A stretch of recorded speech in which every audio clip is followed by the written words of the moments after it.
turifuza amahoro kandi twe tuzi ibura ry'amahoro kuko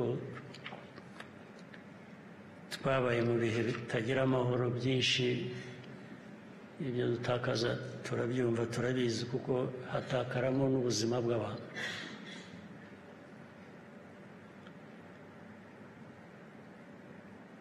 iyo mbona rero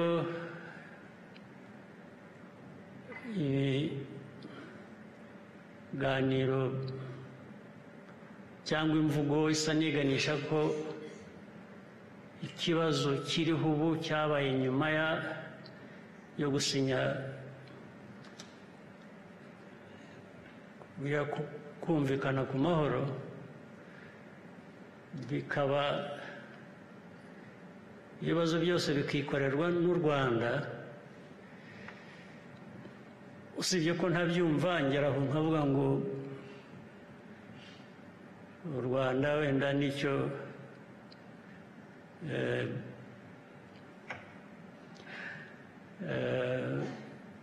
navuga se ko aricyo twaremewe kwikorera ibibazo byacu tukikorera n'iby'abandi ntabwo numva ari byo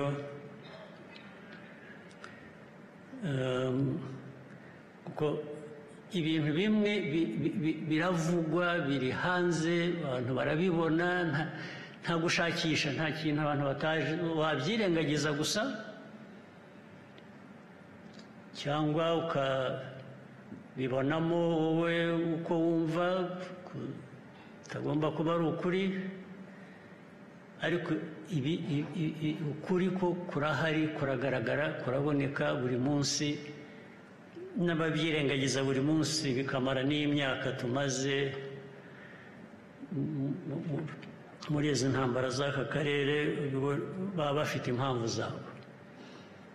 ndetse reka nkubwire impamvu imwe nabwo ntajya numva mpora ntekereza icyo bivuze sinyumve hari abantu bamwe batubwira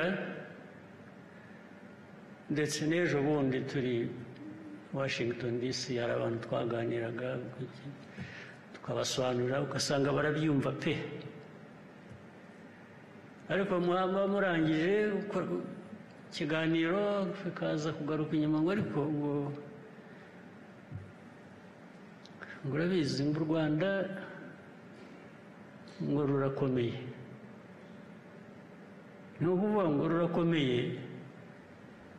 mukwiye kwicarira ababatera bakabatera cyangwa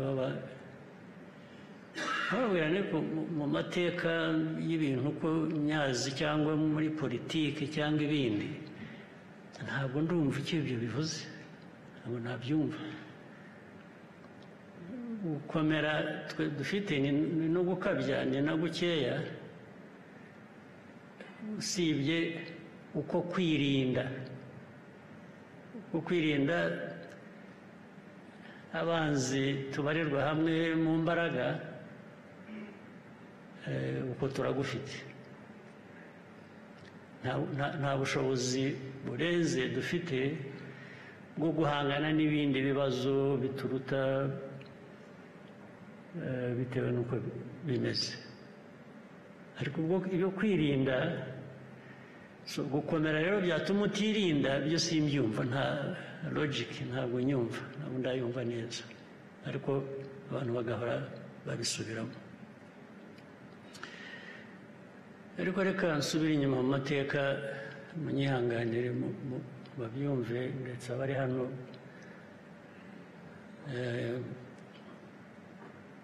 bahagarariye ibihugu byabo hano cyangwa imiryango mpuzamahanga aya mateka ni ibi bibazo bigerekwa ku Rwanda birimo ubugome n'ibinyoma byinshi bingana kandi bifitanye isano n'amateka yacu ndabaha urugero muribuka intambara muri Eastern Congo zigitangira habanjeyo ingabo za East Africa